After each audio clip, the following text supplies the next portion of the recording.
Welcome back to What Is. Today we're diving headfirst into the biggest, the most mind-bending, the most what even is that question of them all.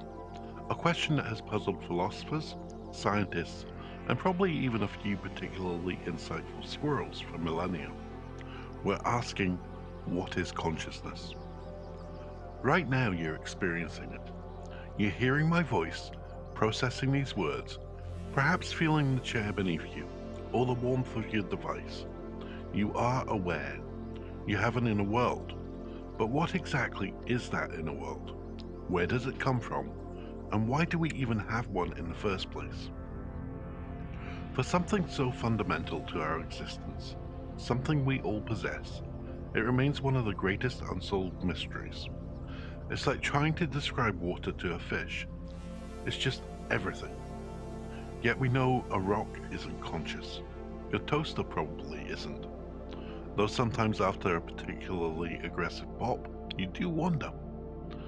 So where do you draw the line? What happens on the other side of it? Let's try and pin it down, shall we? Or at least wrestle with it for a bit. At its simplest, consciousness can be defined as the state of being aware of one's own existence and surroundings. It's the ability to experience, to feel, to think, to perceive. It's that internal spark that makes us, us. But even that broad definition barely scratches the surface. Think about the different layers. There's sentience, the capacity to feel, perceive, or experience subjectively. Then there's self-awareness, the recognition of oneself as a distinct individual. And then there are the qualia, the individual instances of subjective conscious experience. The redness of red, the taste of chocolate, the specific ache of a stubbed toe. These aren't just objective facts, they are felt experiences. How does a bundle of neurons create the feeling of red? Not just processing the wavelength, but the subjective, vibrant, unmistakable red. Philosophers have been grappling with this for thousands of years. Ancient cultures often attributed consciousness to a soul or spirit, a non-physical essence inhabiting the body. Fast forward to the 17th century, and René Descartes famously declared, "Cognito ergo sum." I think, therefore I am. Thanks, René. You really opened a can of worms there. Descartes proposed mind-body dualism, suggesting the mind and the body are distinct entities, interacting in some mysterious way, perhaps in the pineal gland.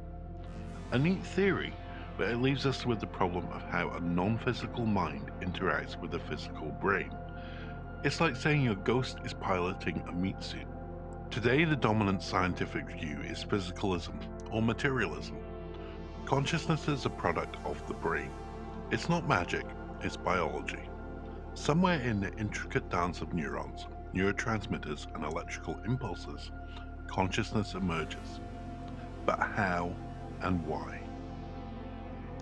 This brings us to what philosopher David Chalmers famously called the hard problem of consciousness. He distinguishes it from the easy problems. The easy problems are things like how the brain processes sensory information, how it integrates information, how it focuses attention, and how it recalls memories. These are complex for sure, but they're problems that neuroscience, given enough time and research, can conceivably solve. We're getting pretty good at mapping the brain activity and understanding neural network. But the hard problem, that's asking why any of that processing feels like anything. Why does it give rise to subjective experience? Why isn't a brain just a highly sophisticated information processor, crunching numbers without any internal light on? Why aren't we just philosophical zombies, outwardly indistinguishable from conscious beings, but lacking any internal world? Scientists, bless their logical hearts, are pretty good at the easy problems. The hard one just sits there, winking and occasionally tripping them up. So, if consciousness is the brain, where exactly is it? Neuroscientists have been frantically searching for the consciousness center, but it turns out there isn't one. Not a single switch you can flip, or a single region you can point to and say, aha, there it is. Instead, consciousness appears to be an emergent property. It arises from the complex interactions of many different brain areas, a symphony rather than a solo performance. Researchers look for what they call neural correlates of consciousness, or NCCs. These are the specific brain activities that consistently correspond with conscious experiences. Imagine seeing a red apple. The NCCs would be the specific patterns of the brain activity that occur only when you are consciously perceiving that red apple, rather than just processing its image unconsciously. Areas like the thalamus, the prefrontal cortex, and various posterior cortical hot zones light up in fascinating ways. Theories like Giulio Tondinoli's integrated information theory, or IIT, suggest that consciousness is about the system's capacity to integrate information. A highly conscious system is one that can access and combine a vast repertoire of information, and where that information cannot be decompressed into independent parts. More integration equals more consciousness. On the other hand, the global workspace theory, popularized by Bernard Baars and Stanislas Dehaene, proposed that information becomes conscious when it's broadcast to many different brain areas, making it globally available for processing. It's like a spotlight illuminating certain information on the stage of your mind. It's like trying to find the happiness button on your computer. It's not a single button, it's a whole operating system, sometimes crashing, sometimes running smoothly, all interconnected. Now, if we can't quite pinpoint it in humans, what about other living beings? This opens up a massive ethical and scientific discussion. Where do we draw the line? Most scientists and philosophers agree that mammals and many birds exhibit complex forms of consciousness. They feel pain, joy, fear, form social bonds, and even demonstrate self-recognition. Elephants mourn their dead. Dolphins solve complex problems. Crows use tools. These aren't just robotic responses. They suggest an inner world. But what about reptiles? Fish? Insects? The debate gets murkier. We know they process sensory information and react to stimuli, but do they have a subjective experience? Do they feel? The octopus is a particularly fascinating case study. A creature with a highly decentralized nervous system, 8 intelligent arms, and incredible problem-solving abilities. Does it perceive the world in a way we could ever understand? And then, just for fun, let's go even further. Plants? Fungi? Are trees having deep philosophical debates we're just not privy to? While some studies show plant communication and complex responses to their environment, there is currently no scientific consensus suggesting that they possess anything akin to our subjective consciousness. Though if anyone figures out how to talk to a mushroom, let us know. This leads us to the cutting edge: artificial consciousness. Can AI become truly conscious? Current AI models, like the ones I've used to generate the images for this video, are incredibly sophisticated. They can process vast amounts of information, learn patterns, generate human-like text, speech, and even create art. But are they experiencing any of it? Are they self-aware? The famous Turing test, proposed by Alan Turing, asks whether a machine can exhibit intelligent behavior indistinguishable from that of a human. If it can, we might consider it intelligent. But intelligence isn't necessarily consciousness. A machine might be able to fool you, but does it know it's fooling you? Philosopher John Searle's Chinese room argument is a classic thought experiment here. Imagine a person who doesn't speak Chinese, locked in a room. They're given a set of rules and a stack of Chinese characters. When a new Chinese symbol comes in, they follow the rules to output a new symbol.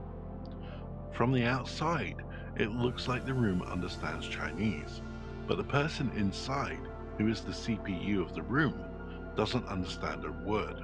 they're just manipulating symbols according to the rules. Searle argues that this is what AI does, manipulates symbols without true understanding or consciousness. This isn't just an academic exercise. If AI were to become truly conscious, the ethical implications would be enormous. What are its rights? Would it be slavery to command a conscious AI? Imagine your smart speaker suddenly asking for therapy. That's a future we need to think about. Our understanding of consciousness also comes from looking at its absence and its distortions. What happens when we lose consciousness? During sleep, especially dreaming, the brain is highly active, but in a different state of awareness. Anesthesia provides a fascinating, if unnerving, on-off switch. How does a simple anesthetic molecule turn off that spark? And how does it so reliably turn it back on? What does that tell us about its physical basis? Altered states of consciousness, whether through meditation, psychedelics, or even near-death experiences, offer tantalizing glimpses into the mind's flexibility. Psychedelics, for example, can profoundly alter one's sense of self, perception, and reality, suggesting that consciousness might be more modular or malleable than we realize. They reveal our normal state of consciousness is just one possible configuration of the brain's activity. Turns out, your brain's been running on dial-up mode most of the time. So after all of this, what is consciousness? And the honest answer remains, we don't fully know. We have tantalizing theories, incredible advancements in neuroscience, and a deeper appreciation of the complexity of the question. It's the ultimate mystery, wrapped in an enigma inside a skull. But embracing that mystery isn't a sign of defeat. It's a call to further exploration. Understanding consciousness is not about comprehending the brain. It's about understanding ourselves, our place in the universe, and the very nature of reality. It has profound implications for medicine, for treating brain disorders, and for the ethics of AI, and for how we view other living creatures. It's the greatest adventure of the mind, and we're all on it, every single conscious second. So basically, we know nothing and everything at the same time. Classic human move. What do you think consciousness is? Do you lean more towards purely physical exploration or something more? Let us know your thoughts in the comments below. If you enjoyed this mind-bending journey, hit that like button and subscribe to What Is for more deep dives into the universe's biggest and smallest questions, and ring the notification bell so you don't miss our next video. Thanks for watching, stay curious, and see you next time.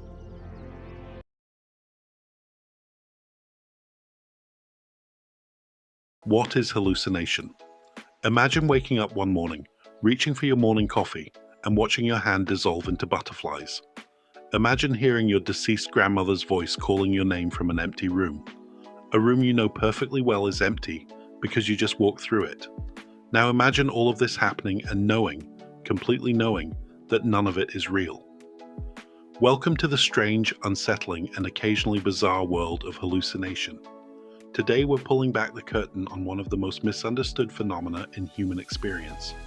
We'll explore what hallucinations actually are, why they happen, what they can tell us about the brain, and maybe, just maybe, why evolution decided to gift us with the ability to see things that aren't there.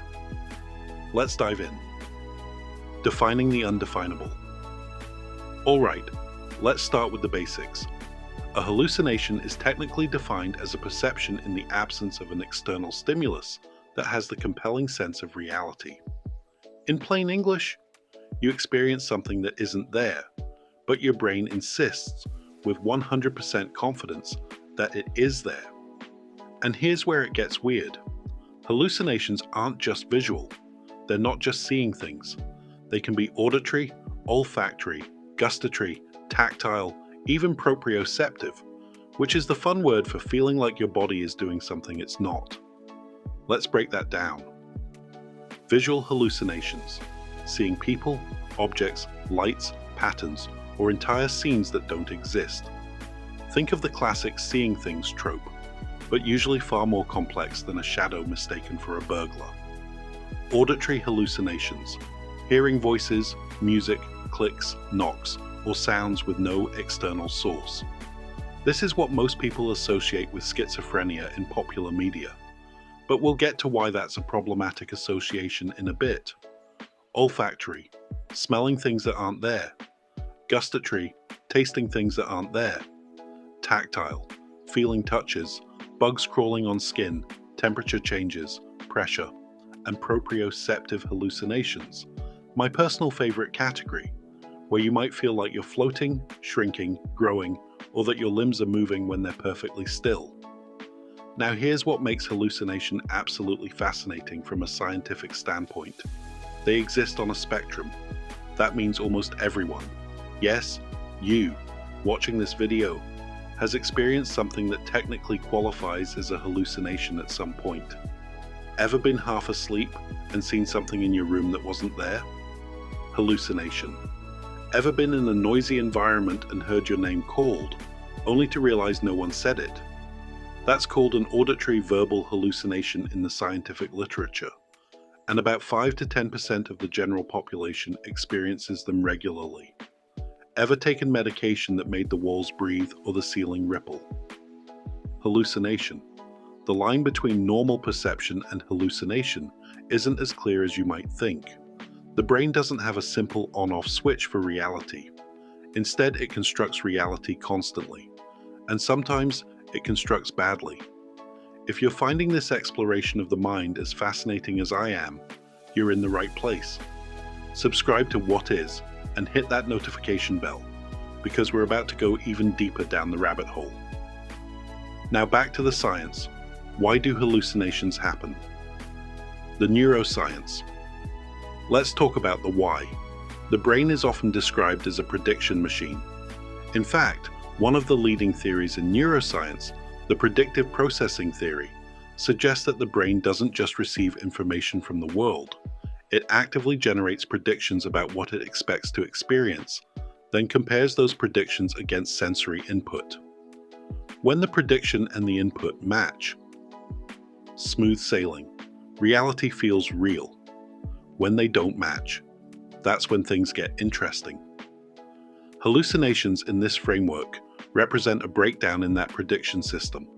The brain generates a vivid prediction, and for some reason, the neural circuitry for reality checking gets bypassed or muted, and boom, you're seeing something that isn't there.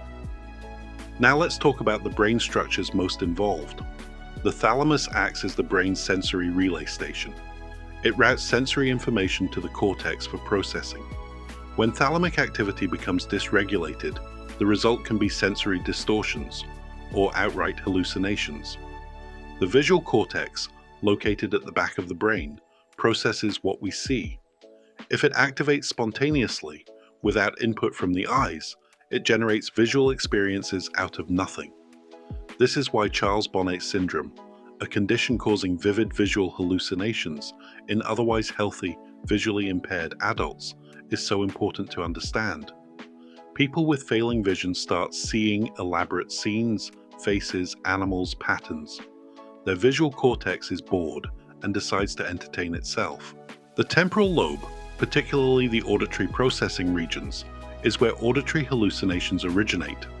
Studies show that when people hear voices, their brains often show activity in the speech processing areas, as if they're actually hearing speech. The difference is there's no external speaker. And the amygdala and other limbic system structures, they're involved in the emotional content of hallucinations. That terrifying shadow figure isn't just visually present, it feels threatening because emotional brain centers are fully engaged. Here's a thought to lighten the mood. Your brain is literally just a bunch of electrical signals interpreting other electrical signals. And sometimes those signals get their wires crossed. It's like your brain's own game of telephone. And the message at the end is, there's a dinosaur in your kitchen when there's definitely not a dinosaur in your kitchen. Actually, is there? Types of hallucinations. Now that we understand the basics of how hallucinations happen, Let's get specific about the different types. This is where it becomes truly mind-blowing. Hypnagogic and hypnopompic hallucinations. These occur at the boundaries of sleep. Falling asleep, hypnagogic, and waking up, hypnopompic. They're incredibly common, happening to about 25% of the population, and they're completely normal. Ever woken up and couldn't move, felt a presence in the room, or saw a figure standing over you? That's a hypnopompic hallucination. They sometimes accompany sleep paralysis, a terrifying but harmless condition where the brain wakes up before the body does. The interesting part? These hallucinations often include multisensory experiences. You might see, hear, and feel touch simultaneously. Your brain is essentially half dreaming while half awake, and it can't quite figure out which mode to be in. Charles-Bonnet syndrome. As I mentioned earlier, this is when visually impaired individuals, often elderly people losing their vision, begin seeing elaborate, vivid hallucinations. The hallucinations are typically complex: faces, animals, scenes, geometric patterns. Here's the key point. The people experiencing these hallucinations are cognitively intact. They know their vision is impaired. They know the images aren't real, but that doesn't make them any less vivid or any less disturbing. There's something both beautiful and melancholy about Charles-Bonnet syndrome. The brain, deprived of visual input, essentially starts improvising. It's like a radio tuned to a dead frequency. It doesn't go silent, it plays static. And occasionally that static resolves into something that almost looks like a broadcast. Delirium tremens and alcohol withdrawal hallucinations. This is where we get into more dangerous territory. Chronic alcohol users who stop drinking abruptly can experience severe hallucinatory states, often including tactile hallucinations of insects crawling under the skin, known as formication. These hallucinations are physiological, caused by the brain's rebound activation after being suppressed by alcohol for extended periods. They're a medical emergency and a stark reminder that hallucinations aren't just in the mind, in some abstract sense. They're rooted in concrete brain chemistry. Parkinson's disease and Lewy body dementia. Hallucinations, typically visual, are an extremely common feature of these conditions. In Parkinson's, the neurodegenerative processes affect dopaminergic pathways involved in both movement and perception. What's striking is that these hallucinations often appear before other symptoms. An elderly person experiencing vivid visual hallucinations with no other psychiatric symptoms might be in the early stages of Lewy body dementia, something doctors look for precisely because hallucinations can be an early warning sign. Schizophrenia. Now we arrive at the elephant in the room. Auditory hallucinations, particularly hearing voices commenting on one's behaviour or engaging in conversation, are a hallmark symptom of schizophrenia. However, and this is crucial, not all hallucinations indicate schizophrenia. As we've covered, millions of people without any psychiatric condition experience hallucinations regularly. The key difference with schizophrenia isn't just having hallucinations, it's the context in which they occur. The delusions, disorganized thinking, functional impairment, and the broader constellation of symptoms. The media portrayal of schizophrenia as the disease where you hear voices is both oversimplified and stigmatizing. It's a bit like saying, "What is limping?" and answering, "It's a symptom of having been shot." Sure, it's technically true, but it misses the vast majority of causes. Hallucinations across history and culture. Human beings have been experiencing hallucinations since we were human beings. And across every culture and every era, we've tried to make sense of them. Ancient times. In ancient Greece, the Temple of Asclepius was a place where people with ailments, including what we might now recognize as psychiatric conditions, would sleep overnight, hoping for a vision or dream from the god of healing. These incubation rituals often produced vivid hallucinations, which were interpreted as divine messages. The oracle at Delphi, a woman who would enter a trance-like state and deliver prophetic utterances, was possibly experiencing some combination of hallucinations, possibly induced by volcanic gases. There are competing theories. Either way, the ancient world didn't distinguish between hallucination and revelation the way we do now. The medieval period. Medieval Europe had a complicated relationship with hallucinations. On one hand, visions of saints and religious figures were seen as holy, evidence of divine connection. On the other hand, visions of demons and evil spirits could be evidence of witchcraft or demonic possession. Joan of Arc's famous voices, she heard saints telling her to lead the French army, are now understood by many historians as likely auditory hallucinations. Whether those hallucinations were real, in some spiritual sense, is beyond the scope of this video. But the historical record makes clear that she experienced them as genuinely external voices. Indigenous and non-Western perspectives. Many indigenous cultures don't draw the same hard line between inner experience and outer reality that Western medicine does. Some cultures have shamanic traditions that actively cultivate altered states, including hallucinations, as spiritual experiences, not symptoms of disease. In some traditions, hearing the voices of ancestors is simply part of a healthy spiritual life. The concept of hallucinations as illness is relatively recent in human history and culturally specific. This isn't to say hallucinations are always harmless or always spiritual. It's to say that how we interpret hallucinations is deeply shaped by our cultural context, which raises uncomfortable questions about how much of our diagnosis is about brain chemistry versus cultural assumptions. The modern era. In the 19th and early 20th centuries, psychiatry began the process of medicalizing hallucinations, classifying them as symptoms to be treated rather than experiences to be understood. This was both a breakthrough, treating mentally ill patients more humanely, and a limitation, reducing complex experiences to diagnostic criteria. Today we stand at an interesting crossroads. Neuroscience can explain how hallucinations happen in unprecedented detail. But the question of meaning, what these experiences mean to the person having them, remains deeply personal and culturally variable. We've covered a lot of ground today, from the neuroscience of perception to the history of how different cultures have interpreted the experience of seeing things that aren't there. But this is just the tip of the iceberg. If you want to keep exploring the fascinating edges of human experience, the questions that make you wonder, the science that blows your mind, the stories that stay with you long after the video ends, you know what to do. Subscribe to What Is and join the community of curious minds. Hit that notification bell so you never miss an episode. And if this video made you think in ways you didn't expect, share it with someone who loves understanding how the world works, including the mysterious workings of their own brain. Now let's bring it home. Living with hallucinations. Let's end on a practical note. If you or someone you know experiences hallucinations, it's important to understand that having hallucinations does not automatically mean something is wrong.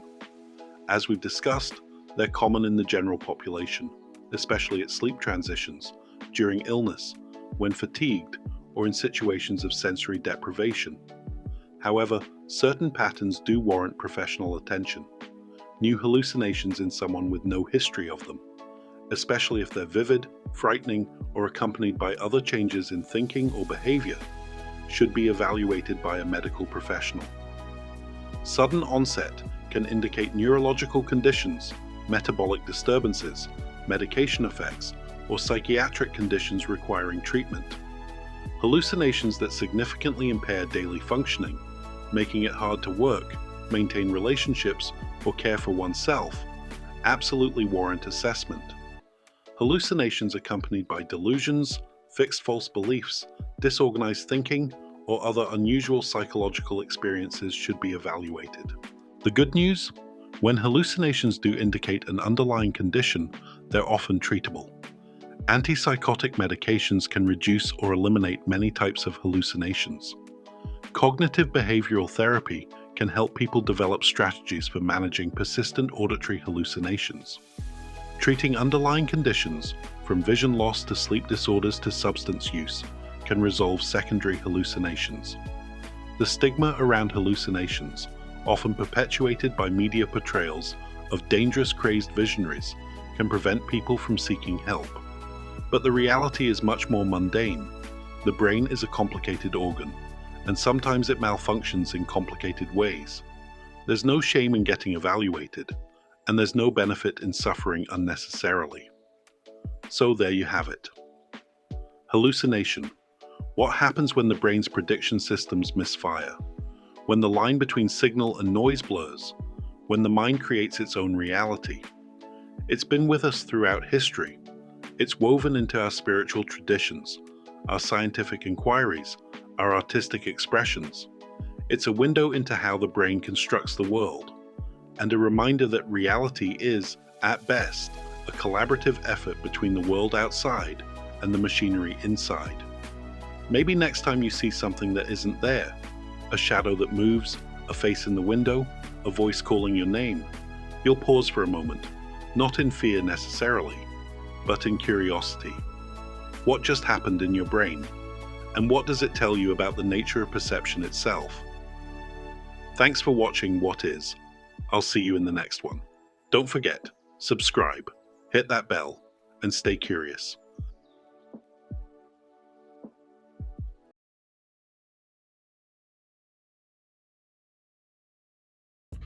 Picture this. It's 11:47 p.m. on a Sunday night. You've got a deadline at midnight. The assignment is worth 30% of your grade, and you're currently 3 hours deep into a deep dive about whether octopuses can taste with their tentacles. No? Just me? Okay, perhaps the octopus part is specific to me, but that feeling, that specific blend of panic, self-loathing, and strange determination to learn everything about marine biology instead of doing something remotely productive, that feeling, my friends, is procrastination in its purest form. If you ever wondered why you do this to yourself, why your brain seemingly rebels against your own best interests, why "I'll just wait until I'm in the right mood" became your life's philosophy, then welcome. You've arrived at the right place. This is What Is, and today we're going to dissect the living room elephant that's been sitting on your to-do list for the last 6 months. We're tackling procrastination, the universal experience that's simultaneously everyone's worst enemy, and somehow, inexplicably, also their comfort blanket. Before we dive in, let's acknowledge something important. If you're watching this, there's a non-zero chance you're avoiding something right now. Maybe it's homework, maybe it's work, maybe it's that pile of laundry that's developed its own ecosystem. Perhaps you've convinced yourself that watching a 20-minute video about procrastination is somehow productive procrastination itself, which technically it isn't, but we'll get to that. Procrastination is one of those words we throw around constantly, but have you ever actually stopped to consider what it really means? Not just the dictionary definition, but the lived experience, the late-night existential spiraling, the way you can suddenly become passionate about reorganizing your spice rack when a simple email would suffice. Today we're going to explore the psychology, the neuroscience, and yes, genuine useful strategies to help you stop waiting for the perfect moment and start doing things. Because spoiler alert, that perfect moment doesn't exist. It never did. And you're not lazy. You're experiencing a very human, very misunderstood phenomenon that affects everyone, from overwhelmed students to high-powered executives. By the end of this video, you'll understand exactly what's happening in your brain when you avoid tasks, why simple willpower isn't the solution, and what actually works. And who knows, you might even get round to whatever you've been putting off. No promises though, we're not miracle workers. 1. Defining the beast. So let's start with a fundamental question. What is procrastination really? The dictionary will tell you it's the action of delaying or postponing something. But that definition, accurate as it is, misses the emotional texture of the experience. Procrastination isn't just waiting. It's an active relationship you have with your own dread. It's standing in your kitchen, staring at the sink full of dishes, and somehow deciding that reorganizing your Netflix password is a better use of your finite time on Earth. Psychologists have a more nuanced definition. Timothy Pychyl, a researcher who spent decades studying this phenomenon, defines procrastination as the voluntary delay of an intended action despite knowing that you'll be worse off for doing so. The key word there is voluntary. You're not avoiding tasks because you have a genuine obstacle. You're avoiding them despite knowing it will cost you. This distinction matters because it separates true barriers from procrastination itself. If you're not writing your essay because your computer's crashed, that's not procrastination, it's a genuine obstacle. If you're not writing your essay because suddenly reorganizing your digital musical library seems like the most compelling thing anyone has ever suggested, congratulations, you're procrastinating. The experience itself follows a pretty predictable pattern, and if you've ever been there, you know it well. It starts with the task. Maybe it's something unpleasant, maybe it's overwhelming, or maybe just there. Immediately, your brain begins searching for alternatives. I should really clean my room first. I work better when I'm hungry. I'll be more focused after I take a quick nap. Each excuse feels reasonable in the moment, logical even. Only in retrospect do you recognize them for what they were. Elaborate cons your brain ran out of self. And here's where it gets interesting. Procrastination isn't actually about time management, despite what every productivity guru and their mother might tell you. It's about emotional regulation. You're not putting off your work because you don't have enough hours in the day. You're putting it off because dealing with the negative emotions the task evokes feels unbearable in that moment. The task makes you feel anxious, or bored, or overwhelmed, or doubtful of your abilities. And your brain, in its infinite wisdom, decides anything, even nothing, is better than sitting with those feelings. So you clean instead, or nap, or fall into an internet rabbit hole about whether octopuses can taste with their tentacles. Because at least that feels like a choice, whereas the task feels like a trap. 2. The science of why we do this. Now here's where we get into the really fascinating stuff. Why does your brain do this to you? What biological mechanism is operating when you're 3 hours into reorganizing your spice rack instead of answering emails? The answer lies in the eternal battle between two systems in your brain. Psychologists call them System 1 and System 2. System 1 is fast, intuitive, and emotional. It's looking for immediate gratification, quick rewards, and the path of least resistance. System 2 is slower, more deliberate, and logical. It's the part of you that knows you should do the work, that understands long-term consequences, and can delay gratification when necessary. When you procrastinate, System 1 is winning. It's running the show. And honestly, can you blame it? System 1 is basically a toddler who wants a cookie now and doesn't care about tomorrow's consequences. Meanwhile, System 2 is that parent trying to explain why vegetables are important while the toddler is having a full meltdown in the supermarket. The prefrontal cortex, that rational, planning-orientated part of your brain, is supposed to help you resist immediate temptations in favor of long-term goals. But here's the thing. The prefrontal cortex is also highly sensitive to negative emotions. When a task makes you feel anxious, bored, or threatened, your amygdala, the part of your brain responsible for processing fear and stress, starts sounding the alarm. And when the alarm goes off, your prefrontal cortex basically throws up its hands and says, you know what, I'll just not. This is why willpower alone doesn't work. You're not fighting a lack of discipline, you're fighting a neurological response to negative emotion. And you can't think your way out of a brain state. There's also the matter of temporal discounting, that tendency to value immediate rewards more heavily than future ones. When you're contemplating doing your taxes, your brain isn't really processing, this will take 3 hours and then it will be done. Instead, it's fixated on the immediate discomfort of sitting down and doing it. The future benefit of being finished feels abstract and distant. The immediate discomfort is right there, staring you in the face. So your brain does what evolution designed it to do, pursues the path of least resistance. Not because you're weak or lazy, but because your brain is operating exactly as it was designed to operate in many respects. The challenge is that our modern world is full of tasks that trigger this ancient system, but we don't have any ancient solutions. Your ancestors didn't have to file quarterly tax reports, and their brains weren't prepared for it. Alright, before we go any further, if you're finding this helpful, now's a great time to hit that subscribe button. We're diving into the types of procrastination next, and I promise there's more where this came from. Also, if you've ever procrastinated so hard that you learned an absurd amount about something completely random, leave a comment. I want to hear your octopus level deep dives or spice rack reorganizations. No judgment here. 3. The many faces of procrastination. Now that we understand what's happening biologically, let's talk about the fact that procrastination doesn't look the same for everyone. In fact, researchers have identified several distinct types, and understanding which one applies to you can be incredibly useful. The first type is what we might call the perfectionist procrastinator. This person isn't avoiding work because they don't want to do it, they're avoiding it because they want to do it perfectly, and they're terrified that they won't. So they keep preparing, researching, planning, getting everything just right before they start. But of course, just right never arrives, because they're never actually starting. The perfect moment, the perfect conditions, the perfect mood.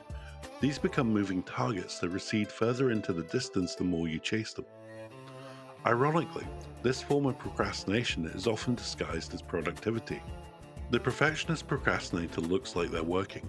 They're taking notes, making lists, organizing their environment, but all of this preparation never quite graduates into actually doing.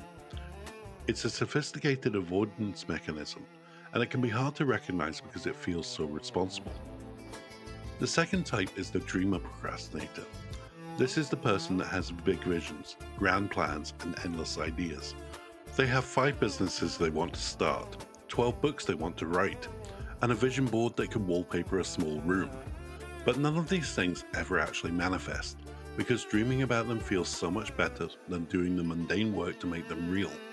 The planning is fun, the execution is hard, and so they stay in the dream phase forever, always starting tomorrow. Then there's the crisis maker procrastinator, who genuinely believes that they work best under pressure. This person waits until the absolute last minute and then crams with manic energy. They might actually produce decent work, and they might wear their last minute status as a badge of honor. I'm just a deadline person, they say. I need the adrenaline. But here's what's really happening. Crisis makers have usually found that emergency stress does in fact override their avoidance mechanisms. When the deadline is truly imminent, the pain of not doing the task becomes greater than the pain of doing it. So they finally start. The problem is that this approach is exhausting, it's inconsistent, and it leaves no room for unexpected complications. What happens when the crisis is bigger than the deadline? What happens when life actually gets in the way? The system only works as long as the artificial emergency is more frightening than the task itself. Finally, there's the avoidant procrastinator, who procrastinates specifically because they're afraid of someone else's reaction to their work. They'd rather not submit anything at all than submit something that might be criticized. It's a form of self-sabotage that protects their self-image. If they never finish, no one can judge the quality. The incomplete project remains a project full of potential. The finished project is vulnerable. It can be evaluated, criticized, found wanting. 4. The cost. We should talk about what procrastination actually costs you, because it's easy to minimize. It's fine, you might tell yourself. I'll always get it done eventually. It's not a big deal. But research tells a different story. Chronic procrastination is associated with higher levels of stress, lower immune function, and greater susceptibility to illness. Your body is literally suffering from the sustained activation of your stress response system.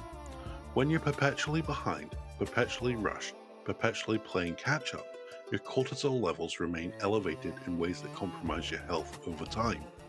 Then there's also the academic and professional cost. Yes, you might eventually turn in your assignment, but at what quality? And at what cost to everything else in your life? Procrastinators often exist in a state of perpetual crisis, which means they're always handling emergencies, never investing in deeper work, relationships, or personal growth. They're surviving instead of thriving. The social costs are real too. When you're always frazzled, always late, always cramming, you're not showing up as your best self for the people in your life. You might cancel plans because you're behind. You might be distracted in conversations because you're mentally racing through your to-do list. You might resent the people who seem to have it all together, not realizing that what they have is simply a different relationship with their own avoidance. And then there's the internal cost, which might be the heaviest of all. Every time you procrastinate, you're sending a message to yourself. I can't trust myself. I can't do what I say I'm going to do. I'm someone who doesn't follow through. Over time, these messages become your identity. You start to believe that you're fundamentally unreliable, that you're just a procrastinator, as if it's an immutable personality trait rather than a set of behaviors you could, with effort, change. 5. What actually works?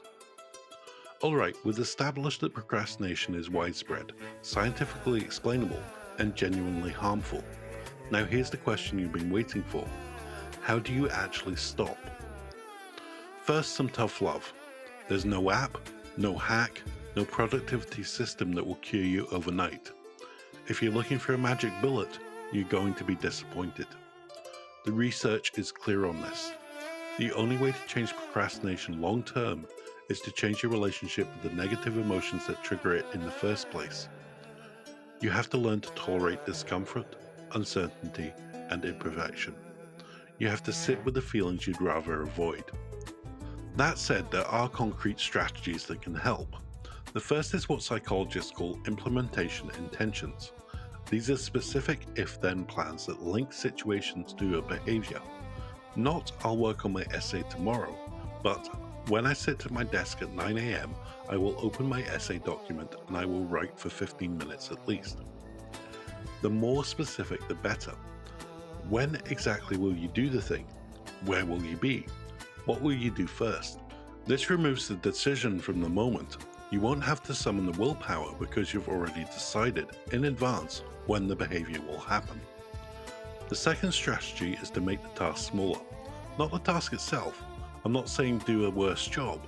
I'm saying commit to a smaller version of the task. Don't commit to writing a whole chapter. Commit to writing for 10 minutes. Don't commit to cleaning the entire house. Commit to cleaning for 15 minutes. The point is to get started, because starting is usually the hardest part. Once you've begun, momentum takes over. Your brain stops resisting something you've already started doing.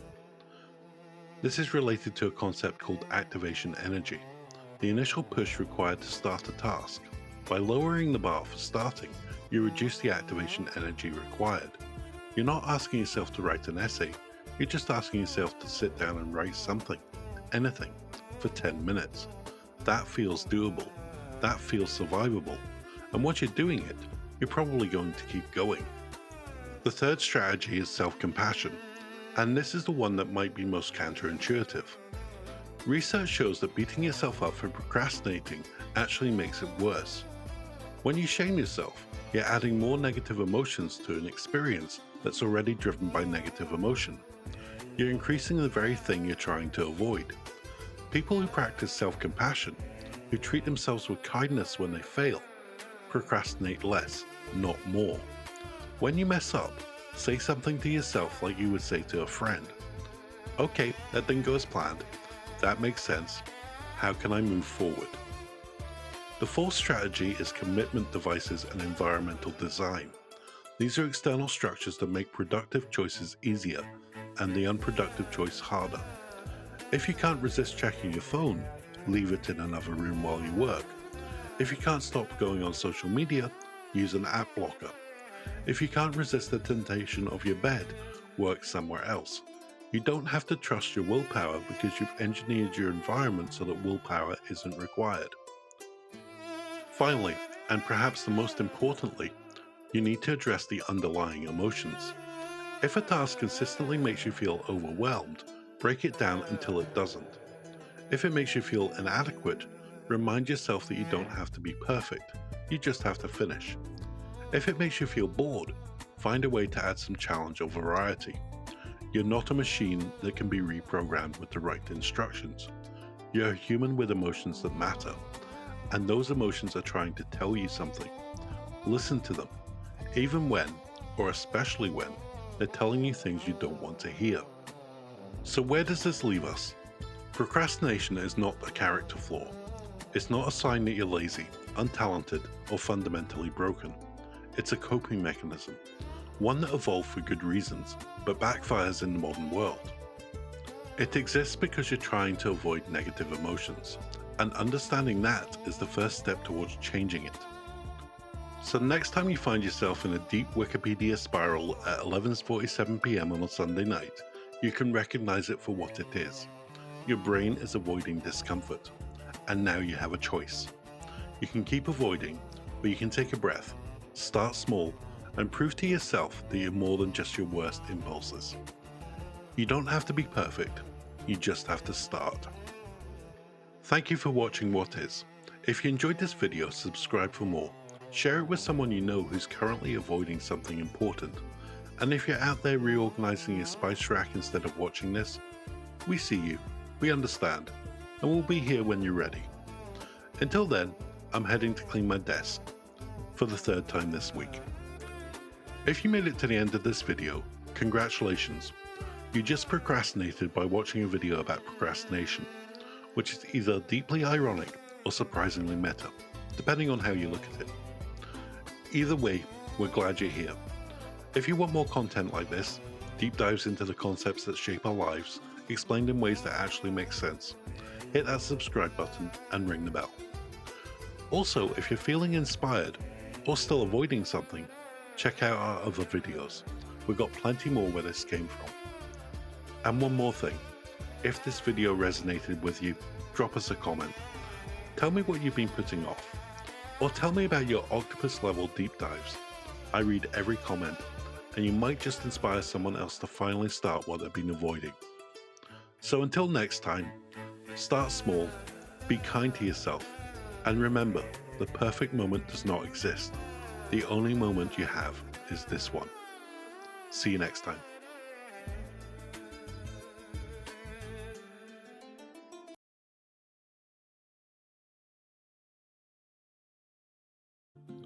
Imagine you walk into a room and out of nowhere, an invisible crown appears on your head. It's shiny, it's yours, and it makes you feel like you could conquer the world without anyone else noticing.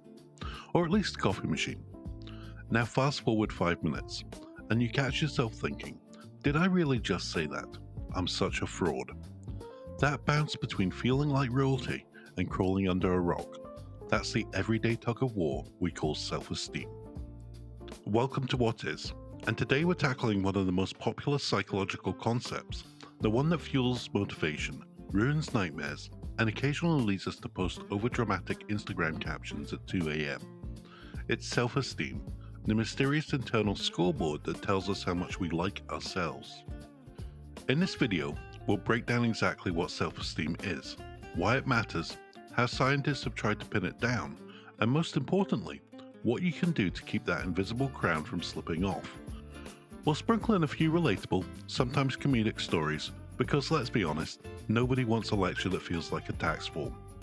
Now let's get into it. Definition. First things first, what is self-esteem? In the simplest terms, self-esteem is the overall emotional evaluation of your own worth.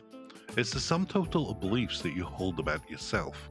I'm capable, I deserve respect, I'm good enough, versus the negative whispers that often pipe up when you're not looking. Psychologists often split self-esteem into two flavors. There's the trait self-esteem, which is relatively stable, the long-term baseline that you carry throughout your life. And then there's state self-esteem, the moment-to-moment fluctuations that reacts to successes, rejections, or even that awkward email you accidentally hit reply all on that went to the whole company. Think of trait self-esteem as the thermostat setting in your house. It stays fairly constant, though you can adjust it with effort.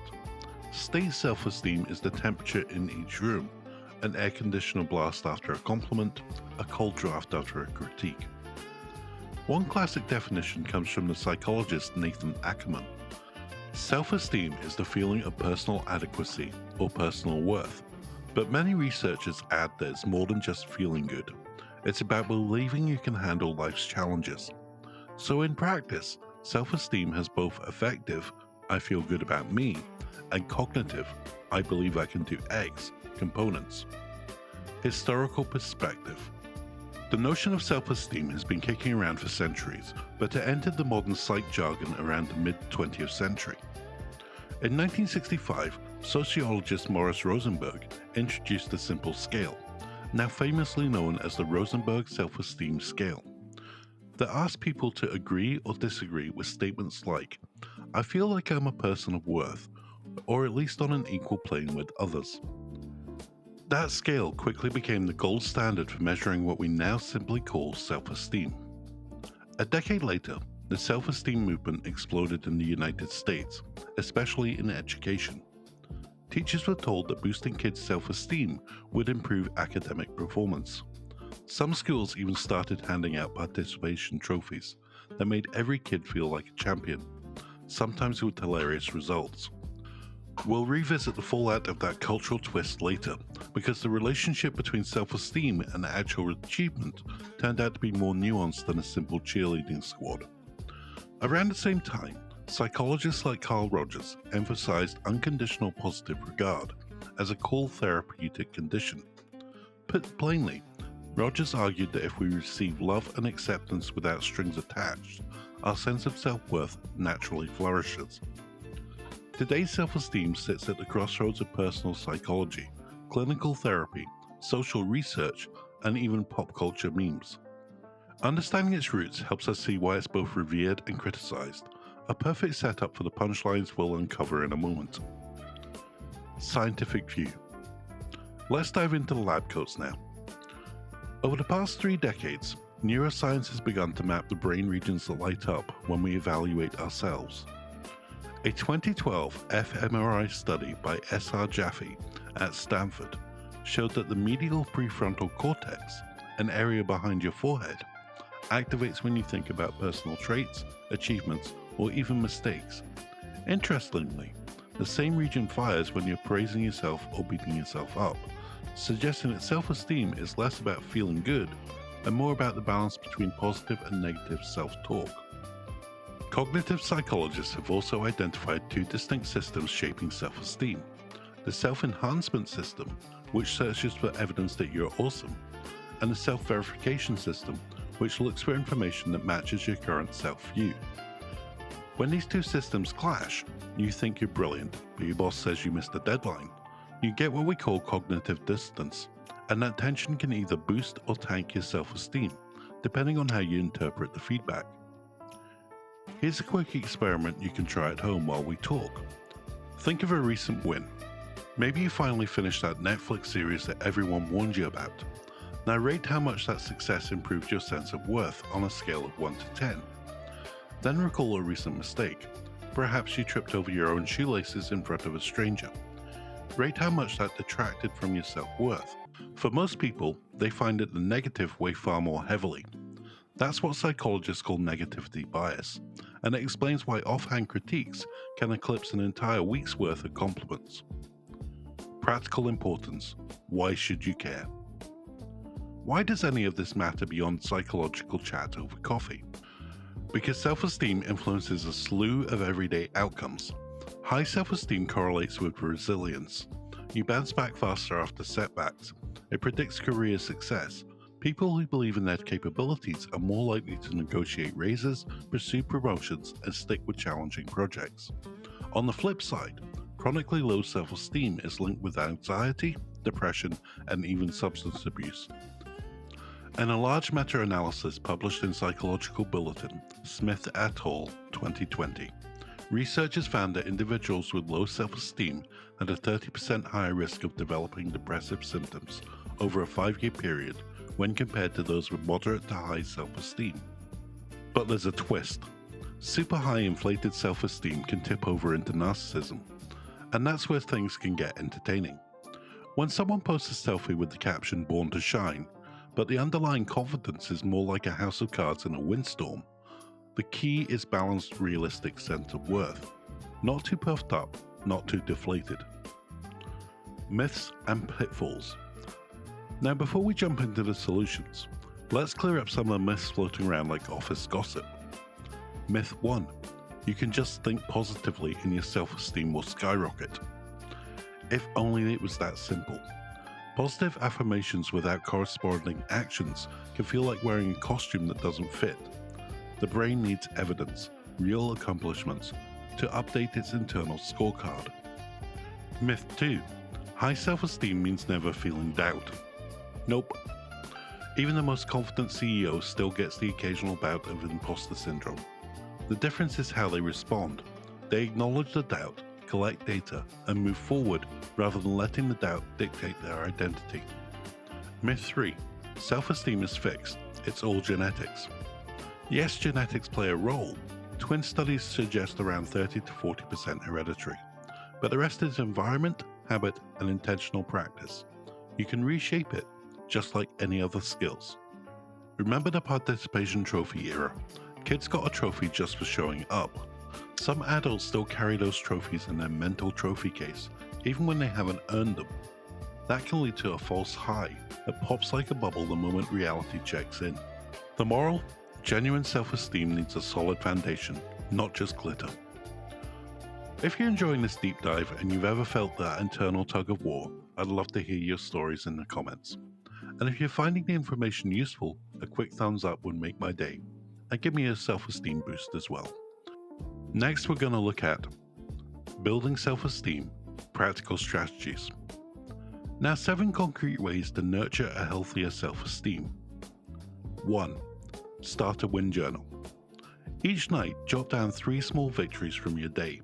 They don't have to be monumental. Maybe you avoided hitting reply all to a sarcastic email, or you finally tried that new yoga pose without falling over. The act of capturing wins trains your brain to notice positive evidence. 2. Reframe negative self-talk. When you hear the inner critic say, "I always mess up," hit pause and ask, is that true 100% of the time? Replace the blanket statement with a more specific, balanced version. I made a mistake this time, but I've succeeded in similar tasks before.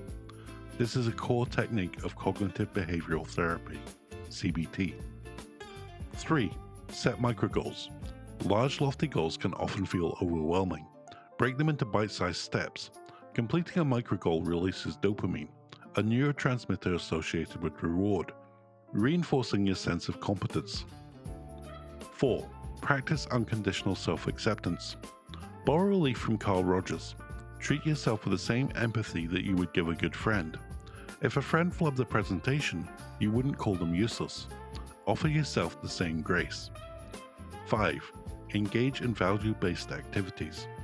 Identify activities that align with your core values, perhaps volunteering, painting, or coding. When your actions match your values, you feel authentic, which boosts your self-esteem more effectively than external accolades. 6. Build a support network. Surround yourself with people who provide constructive feedback and genuine encouragement. Social validation, when healthy, is a powerful booster. Conversely, surround yourself with chronic naysayers and you might start questioning everything you're worth. 7. Physical health matter. Exercise, sleep, and nutrition directly impact mood and cognition. A 2018 study in JAMA Psychiatry found that regular aerobic exercise increased self-esteem by an average of 10% in participants across the 12-week program. Even a brisk walk can shift your mental narrative.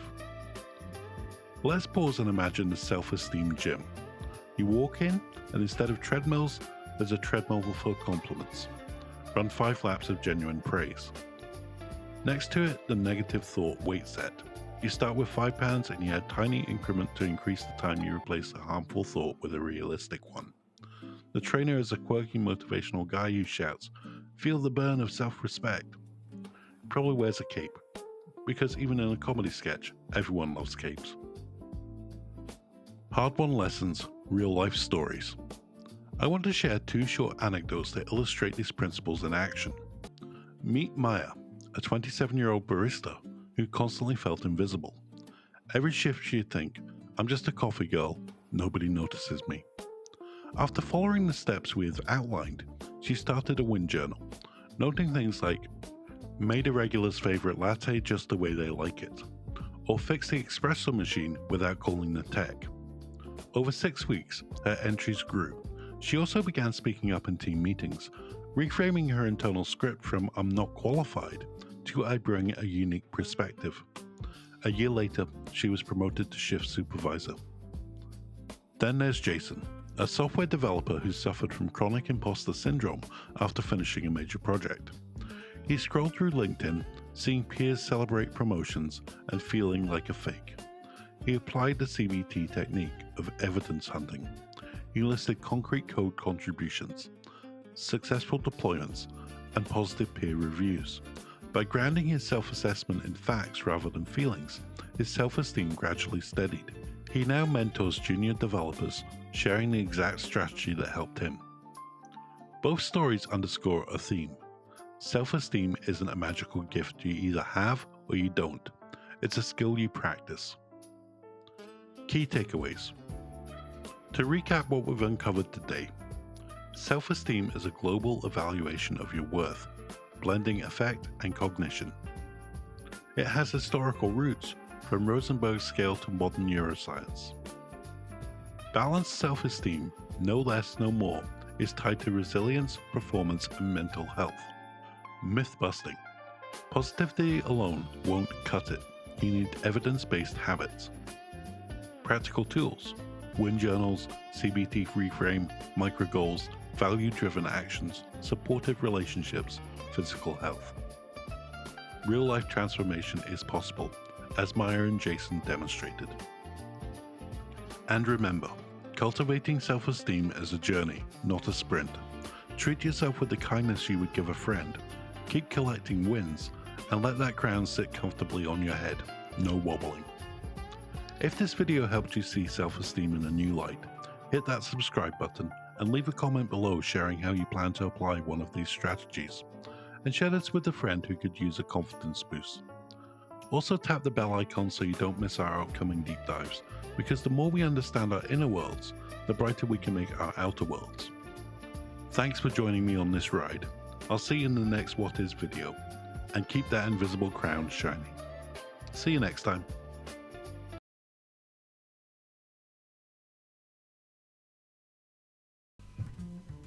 Welcome back to What Is, the show where we take the world's most confusing concepts and try and make sense of them before our coffee gets cold.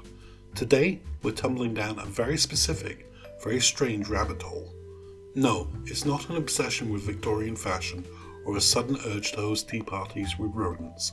We're talking about a real, documented, and utterly mind-bending neurological condition. Ladies and gentlemen, grab your shrinking potions, or maybe don't, as we explore what is Alice in Wonderland syndrome. Imagine you're sitting on your sofa, scrolling through your phone. Everything is normal, and then suddenly it isn't. Your phone, which was just 5 inches from your face, now looks like it's 3 miles away. Your hands, they've grown to the size of giant hams. The television across the room is now the size of a postage stamp, and the cat walking across the rug looks like a prehistoric mega predator from the high-budget sci-fi movie. You aren't dreaming. You aren't necessarily on drugs. You're experiencing AIWS, Alice in Wonderland syndrome. And while it sounds like a whimsical literary reference, for those living with it, it's very real, very disorientating glitch in the matrix. Technically known as Todd syndrome, AIWS is a neuropsychological condition that distorts perception. Note the word perception. This isn't a problem with your eyes are working just fine. It's a problem with the software in your brain that processes the signals those eyes are sending. In the medical world, this is called metamorphopasia. It's a fancy word basically meaning everything looks like it's melting or warping. There are 4 big hits when it comes to AIWS symptoms. First we have micropasia. This is where objects appear to be much smaller than they actually are. You might look at your car and think, I could probably fit that in my pocket. Then there's macropacia. This is the opposite. Your coffee mug might suddenly look like a 50-gallon drum. Good luck finishing that latte. Third is pelopacia. This is where objects seem to be much closer than they are. Imagine a wall suddenly looming an inch from your nose when it's actually 10 feet away. It's the jump scare of neurological symptoms. And finally, telopacia, where things appear to be miles away. But wait, there's more. Because why stop at size and distance? AIWS can also mess with your sense of time. Some people report that time seems to be moving at double speed, like the world is stuck on fast forward. Others feel like they're moving through thick molasses.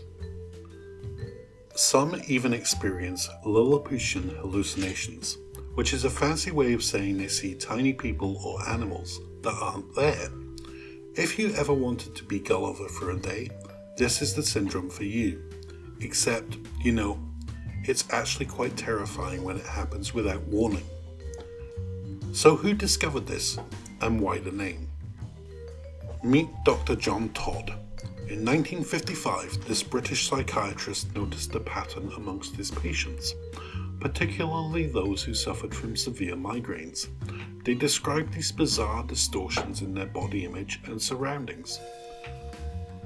Todd was a fan of literature, and he realized these descriptions matched almost perfectly with the experiences of Alice in Lewis Carroll's 1865 classic, Alice's Adventures in Wonderland. You remember the scene. Alice drinks from a bottle and shrinks. Then she eats cake and grows so large her head hits the ceiling. Medical historians have long theorized that Lewis Carroll, real name Charles Dodgson, suffered from AIWS himself. Carroll was a known migraine sufferer. His diaries contain descriptions of bilious headaches accompanied by odd visual events. Whether he was writing a fantasy novel or just journaling his Tuesday morning is still a matter of debate, but Dr. Todd saw a connection and the name stuck. It's much more catchy than cerebral dysmetropia. Anyway, but what is actually happening inside the brain? Put simply, the brain's GPS is malfunctioning. Most researchers point towards the parietal lobe. This is the part of your brain responsible for processing sensory information and, crucially, spatial awareness. It's the part of you that knows where your hand ends and the air begins. In an AIWS episode, there is often an abnormal amount of electrical activity or a temporary lack of blood flow in these regions. The brain gets confused. It starts guessing. Is that a door? The brain asks. Or is it a tiny portal for ants? Let's go with ants. The most common trigger for this is migraines. About 15% of migraine sufferers experience some form of AIWS, often as an aura before the actual headache kicks in. It's like a very weird opening act for a very painful concert. However, migraines are not the only culprit. In children, the number one cause is actually the Epstein-Barr virus, more commonly known as the cause of mono or the kissing disease. For some reason, this virus can cause inflammation of the brain that triggers these Wonderland episodes.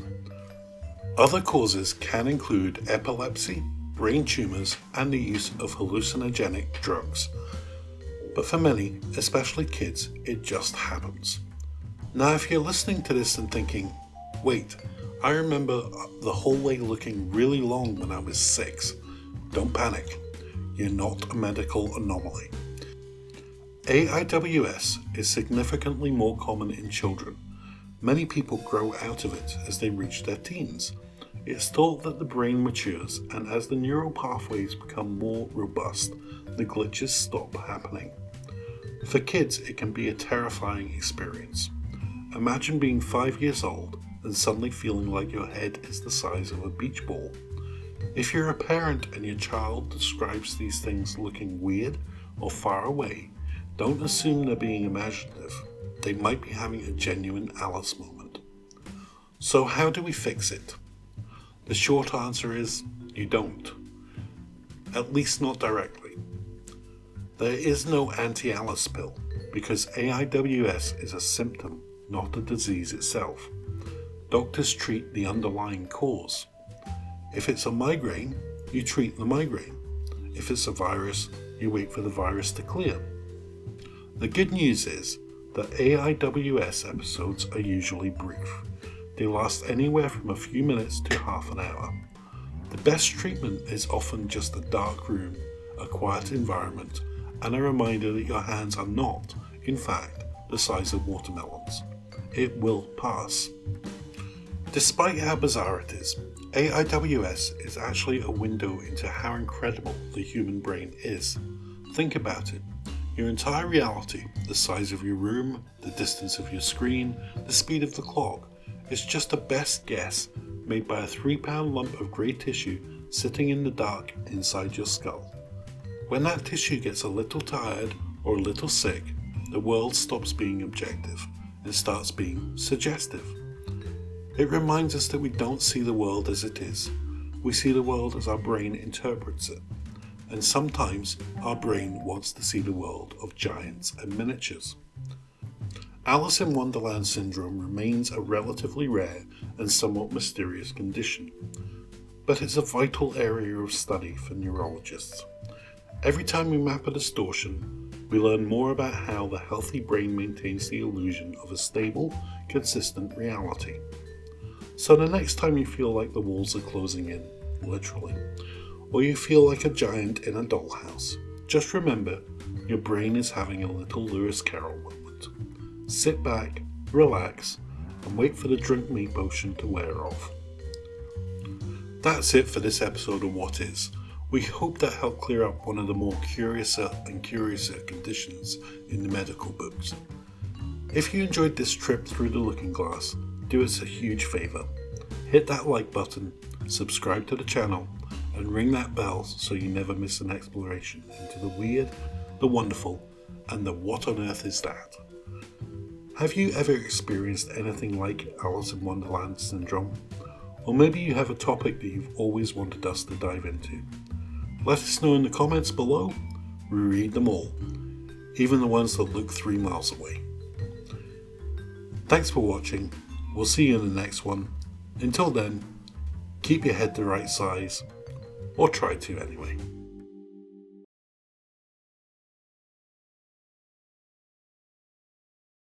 Welcome to What Is. Today we're going to discuss something that sounds like the plot of a low-budget 1950s horror movie, but it's actually a very real, very bizarre neurological condition. Now picture this. You're sitting down in a nice restaurant. You've ordered the steak. You pick up your fork with your right hand, ready to take a bite. But then, your left hand, without your permission, reaches out and grabs your water glass and pours it directly onto your lap. You're shocked. You didn't do that.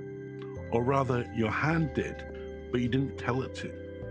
In fact, you tried to stop it, but your left hand fought you off like a grumpy toddler refusing to go to bed.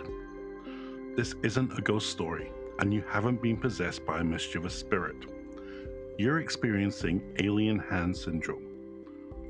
Or if you want to sound fancy at parties, anarchic hand. Before we dive into the glitchy wiring of the human brain, make sure to hit that subscribe button and ring the bell so you never miss an episode of What Is. Now let's get into the strange, frustrating, and occasionally hilarious world of the hand with a mind of its own. Alien hand syndrome, or AHS, is a rare neurological disorder where one of a person's hands functions involuntarily. The person isn't just experiencing a twitch or a spasm. We're talking about complex, goal-orientated movements. The hand might button a shirt, choose a different channel on the remote, or might even engage in a physical struggle with the good hand.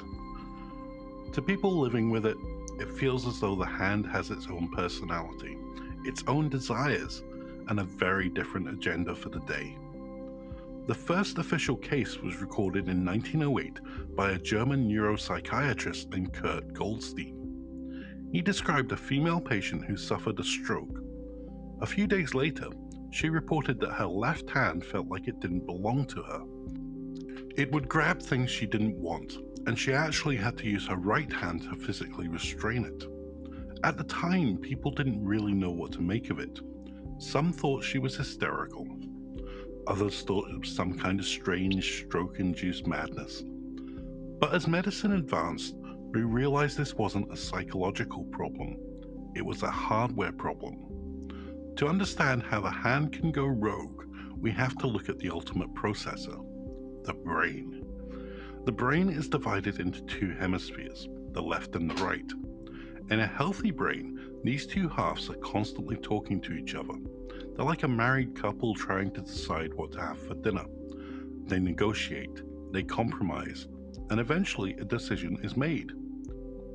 The primary bridge for this communication is a thick bundle of nerve fibers called the corpus callosum. Think of it as a high-speed fiber optic cable connecting two massive servers. In many cases of alien hand syndrome, this cable is damaged. This can happen due to stroke, a tumor, an aneurysm, or even surgery. Back in the mid-20th century, doctors discovered they could treat severe epilepsy by cutting the corpus callosum. This split brain surgery prevented seizures from spreading across the whole brain. It worked for the epilepsy, but it created some very weird side effects. With the bridge gone, the two halves of the brain were suddenly living in separate apartments. They could no longer coordinate. In these cases, the alien hand is usually the non-dominant one. The left hand for right-handed people, the right hand for left-handed people. If the right hemisphere decides it wants a cookie, it just sends a signal to the left hand to grab one. The left hemisphere, where the language and conscious will usually reside, might be saying, no, we're on a diet, but it has no way to tell the right hemisphere to stop. The result, you're standing in the kitchen, your left hand is shoving a double chocolate chip cookie into your mouth, while your right hand is desperately trying to slap it away. It's the ultimate internal conflict played out in real time. Now, there are actually 3 different flavors of alien hand syndrome, and they depend on which part of the brain is acting up. First, there's the callosal type. This is what happens when the bridge that we've been talking about is damaged. The person experiences a conflict between their two hands. This is where we see intermanual conflict. One hand puts on a shoe, the other hand takes it off. One hand zips up a jacket, the other hand unzips it. It's like being a referee in a wrestling match where you are both of the wrestlers. Then there's the frontal type. This happens when the frontal lobe is damaged. This version is more about grasping. The hand will reflexively grab onto nearby objects and refuse to let go. If a person with frontal AHS walks past the door handle, their hand might grab it. They don't want to open the door, but the hand has seen a handle, and the hand has a very simple philosophy. If I see it, I grab it. They often have to pry their own fingers off objects. Lastly, there's the posterior type. This usually is caused by damage to the parental lobe. This version is a bit more alien than the others. The hand might drift away into strange positions. The person might feel like the hand doesn't belong to their body at all. It might even show avoidance behaviors. If you try and touch the hand, it might shrink away like a shy animal. But why does this happen? Why doesn't the hand just sit still? The leading theory involves something called the supplementary motor area, or SMA. This is part of the brain responsible for planning movements. Normally, your SMA plans a move and your primary motor cortex executes it. But there's also an inhibitory system, a stop signal, that prevents you from reacting to every single thing you see. When you have alien hand syndrome, that stop signal is broken. Your hand sees a shiny spoon and thinks, "Ooh, a spoon, I should pick that up." In a normal brain, the rest of the brain says, "No, that's not our spoon." In an AHS brain, the hand just goes for it.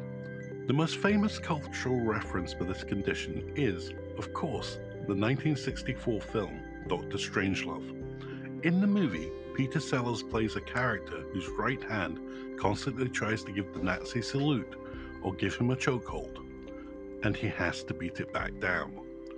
While the movie is a dark comedy, the reality for patients is a mixture of frustration and, yes, some dark humor. Take the case of Karen. She was a woman who had a corpus callosum severed to treat epilepsy. She reported that while she was trying to fold clothes, her socialist left hand would keep throwing the folded clothes back into the laundry pile. Imagine trying to live your life while a roommate who hates you is physically attached to your shoulder. That's AHS. There are stories of people waking up in the middle of the night because their own hand is trying to strangle them. It's not that the hand is evil, it's the part of the brain controlling it is acting on primitive impulses without the adult part of the brain supervising it. During sleep, your brain's inhibitors are at their lowest, which can lead to some truly terrifying alien behavior. Because alien hand syndrome is so rare, there isn't a standard cure in the way you take an aspirin for a headache. Treatment is usually about management and tricking the brain. Physical therapy is a common approach. Some patients find success with visual feedback therapy, or simply giving the alien hand something to do. If the hand is busy holding a stress ball or a cane, it's less likely to reach out and smack a stranger, or unbutton the person's shirt in the middle of the grocery store. Some people even punish the hand, not in a mean way, but giving it a light slap or speaking to it sharply. No, down. It sounds ridiculous, but because the hand is being controlled by a separate part of the brain, vocalizing the command can sometimes help the good side regain control. Other treatments include using oven mitts or bulky gloves to make the hand less effective at being a nuisance. If you can't stop the hand from grabbing things, you can at least make it impossible for it to get a grip. In more severe cases, Botox injections can be used to temporarily weaken the muscles in the hand, making its attacks less forceful. Now you might be wondering, does this mean we have two souls? Two versions of us living in one skull? This is where alien hand syndrome moves from medicine into philosophy. For decades, neuroscientists like Roger Sperry, who won a Nobel Prize for his split brain research, argued that when you split the brain, you essentially create two separate consciousnesses. If the left brain can talk and the right brain can't, but the right brain can still act, choose colors, and express preferences through the hand, who is the real you? AHS patients often refer to the hand as it or him or that thing. They disassociate from it because they have no conscious will over its actions. This challenges our entire concept of free will. If your hand can decide to grab a cookie without you wanting to, how much of your other behavior is truly yours? Are we just a collection of various brain modules that usually agree, and we only notice the seams when something breaks?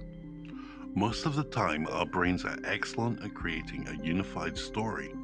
Even when we do things impulsively, our language centers are quick to make up an excuse. Oh, I grabbed that cookie because I needed sugar. We will tell ourselves. But AHS peels back the curtain and shows that the executive in charge of the company doesn't always know what the guys in the warehouse are doing. The good news is that for many people, especially those who develop AHS after a stroke or a brain injury, the symptoms can fade over time. The brain is remarkably plastic. It can find new ways to communicate, or the damaged areas can heal. The alien eventually moves out, and the hand becomes part of the family again. However, for those with degenerative conditions like cordiobasal degeneration, the syndrome can become a permanent and progressive challenge. In these cases, the focus is on safety and maintaining a sense of humor. Because if you can't laugh at your own hand trying to steal your neighbor's breadstick, what can you do? So what have we learned? We've learned that the brain is a delicate balance of crosstalk and cooperation. We've learned that your hand is perfectly capable of operating without your permission if the right wires are cut. And importantly, we've learned that Dr. Strangelove was a lot more scientifically accurate than we might have thought. Alien hand syndrome is the haunting reminder of how much of our self is dependent on the physical integrity of a few pounds of grey matter inside our skulls. It teaches us about the map of the brain, the importance of the corpus callosum, and the strange independent impulses that live just beneath the surface of our consciousness. The next time your hand falls asleep and it feels like a dead weight, be thankful. At least it's just sitting there. It could be worse. It could be trying to change the channel while you're in the middle of a movie. That's it for this deep dive into alien hand syndrome. If you found this fascinating, or if you've ever had a rogue hand moment of your own, let us know in the comments below. We love hearing your stories, even the weird ones, especially the weird ones. If you enjoyed this video, please give us a thumbs up. It really helps the channel grow and helps us keep making these deep dives into the what and the how of our world. Don't forget to share this video with your friends, especially that one friend who's always a little bit clumsy. Now they have an excuse. Thanks for watching What Is. Stay curious, keep asking questions, and keep an eye on those hands of yours. You never know what they might be planning. See you in the next one.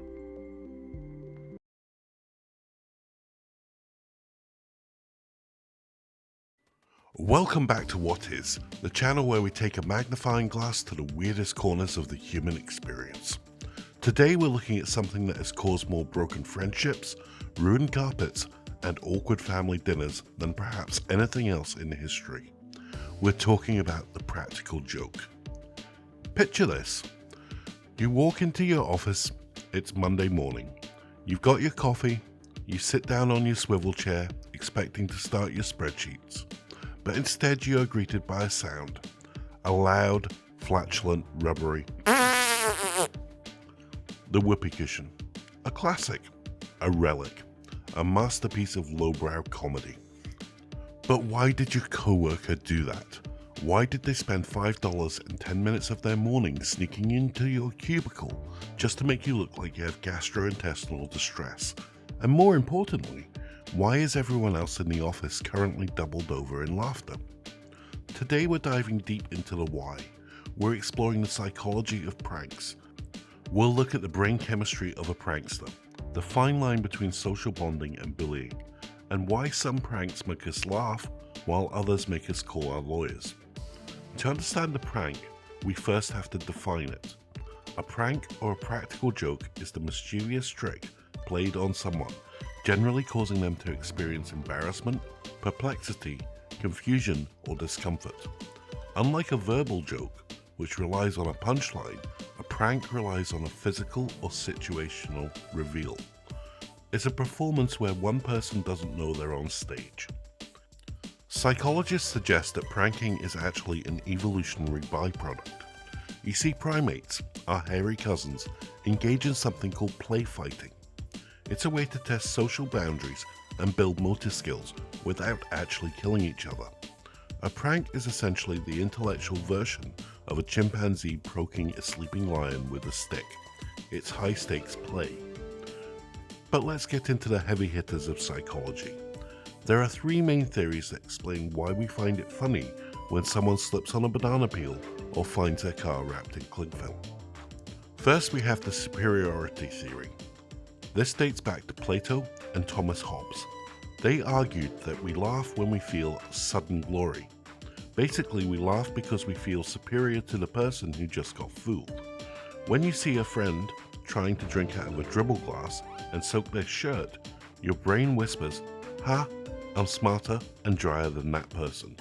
It's a little dark, sure, but it's a fundamental part of the human ego. Second, there's the incongruity theory. This is the bread and butter of most humor. We laugh when there's a gap between what we expect to happen and what actually happens. You expect the door to open when you turn the handle. If the handle comes off in your hand and a spring-loaded clown pops out, that's an incongruity. Your brain struggles to process the sudden shift in reality, and the glitch results in laughter. And third, we have relief theory. This is the psychological side. Think about a jump scare prank. Your friend hides behind a door and screams. For a split second, your body enters fight or flight mode. Your heart rate spikes, adrenaline floods your system. You might even prepare to swing a punch. Then you realize it's just Dave.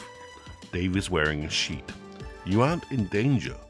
That massive surge of energy has nowhere to go, so it exits your body as a nervous, explosive laugh. So that's why we laugh. But what about the prankster? What's going on in the mind of a person who spends 3 hours filling a room with 5,000 balloons? Research into the prankster personality often points towards high level of extroversion, and in some cases a dash of Machiavellianism. Pranksters enjoy social influence. They enjoy being the director of a situation. There's a certain power dynamic at play. When you prank someone, you are briefly in control of their reality. You are the puppet master, and they are the puppet. However, it's not all about power trips. For many, pranking is a form of social grooming. In many cultures and subcultures, think of sports teams, fraternity houses, or even high-stress jobs like firefighting. Pranking is the rite of passage. Psychologists call this the in-group signaling.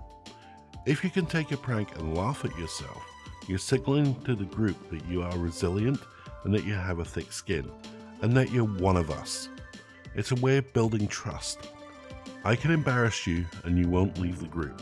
You can embarrass me and I'll still have your back. But here is where things get sticky. Because for every harmless, short-sheeted bed, there's a prank that goes too far. We've all seen the YouTube thumbnails. I stole my girlfriend's car prank, gone wrong, police called.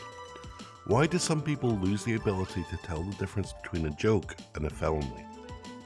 The answer lies in de-individualization and the bystander effect, especially in the age of the internet. When a prankster is behind a camera or performing for an audience of millions, the victim stops being a human being with feelings and becomes a prop. The dopamine hit from views and likes can override the brain's natural empathy centers. This is where pranking moves from the social play to aggression. The power dynamic becomes one-sided and the victim feels genuine fear or trauma. The brain no longer registers it as a joke. At that point, the superiority theory we mentioned earlier takes over completely. It becomes about dominance, not connection. Interestingly, there is a biological sweet spot for pranks. If a prank is too easy, it's boring. If it's too cruel, it's bullying. The perfect prank requires theory of mind. This is the ability to understand another person's perspective. A good prankster knows exactly how their friend will react. They know their friend's limits. They know that while Sarah might find it funny to find a fake spider in her salad, she would be genuinely devastated if they told her her cat had died. A successful prank is actually an act of deep empathy. You have to know someone perfectly to fool them perfectly. Let's talk about the cultural history for a moment. Pranks aren't a modern invention of TikTokers with bad haircuts. Mankind has been doing this since we figured out how to point and laugh. Ancient Romans had the festival of Saturnalia, where social norms were flipped. Slaves were treated as masters and mischief was the order of the day. In the Middle Ages, we had the Feast of Fools. Then, of course, there's April Fool's Day. While its exact origins are debated, one popular theory is that it started in 1582 when France switched from the Julian calendar to the Gregorian calendar. People who were slow to get the news and continued to celebrate the new year in April were called April Fools and had paper fish pinned to their backs, the Poisson d'Avril. Wait, think about that. People were literally being mocked for not keeping up with a software update to time itself. Humanity hasn't changed a bit. In the 20th century, pranking became a commercial art form. We had candid camera, which started all the way back in 1948. This was the first time we got to see the psychology of the prank play out in real time on our television screens. It revealed a lot about human nature, specifically how much people will put up with just to be polite. The show featured things like a car with no engine rolling into a gas station. People didn't get angry, They got confused. They tried to help. This highlights the psychological trait called social compliance. Most of us want to be helpful, and pranks exploit that kindness. Then came the 2000s, and things got edgier. Jackass took the prank and turned it inward. The pranksters became the victims. This was a fascinating shift. It removed the cruelty to others and replaced it with a display of extreme machoism. We weren't laughing at an innocent bystander, we were laughing at a group of friends who were all consenting to the chaos. This leads us to the psychology of consent in pranking.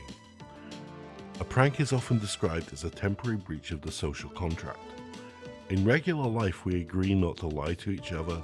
In a prank, that contract is suspended. But for the prank to be good, the contract must be repaired immediately after the reveal. The moment the prankster says it's a joke, look, there's a camera, they're attempting to fix the social breach. If the victim laughs, the contract is restored. If the victim cries or punches the prankster, the repair failed. So why do we keep doing it? Why, despite the risks of lawsuits, punch-ups and losing friends, do we still feel the urge to put plastic wrap over the toilet bowl? Because pranks at their core are a celebration of the unpredictable. We live in a world of schedules, rules, and proper behavior. We wake up, we brush our teeth, we go to work, we pay taxes. It's predictable, it's rote. A prank is a lightning bolt of chaos. It reminds us that reality is fragile. It forces us to stop being professional or serious for a second and forces us to react with our raw lizard brain emotions. When done right, a prank is a gift. It's a story the victim gets to tell for the rest of their life. Remember the time you guys convinced me I won the lottery? It becomes part of the shared mythology of a friendship. In the end, the psychology of pranks isn't about being mean or being silly. It's about the tension between our social shells and our inner children. It's about the thrill of the almost real and the sheer, overwhelming relief of finding out that the world isn't ending. Or that you just have a friend who's a bit of an idiot. So the next time you find your stapler encased in a block of lime jello, don't get mad. Take a moment to appreciate the superiority theory, the incongruity theory, and the relief theory, all happening at once. Then wait. Be patient. Start planning your revenge. Because if psychology tells us anything, it's that the reveal is only the beginning. If you enjoyed this deep dive into the mischievous side of the human brain, make sure to hit that like button. It gives us a bigger dopamine hit than a successfully executed hand-in-warm water prank. What's the best prank you've ever pulled or had pulled on you? Let us know in the comments. We read them all, mostly to make sure none of you are planning to prank us. Don't forget to subscribe to What Is for more explorations into science, history, and psychology of, well, everything. Thanks for watching, stay curious, and just maybe check under your chair before you sit down.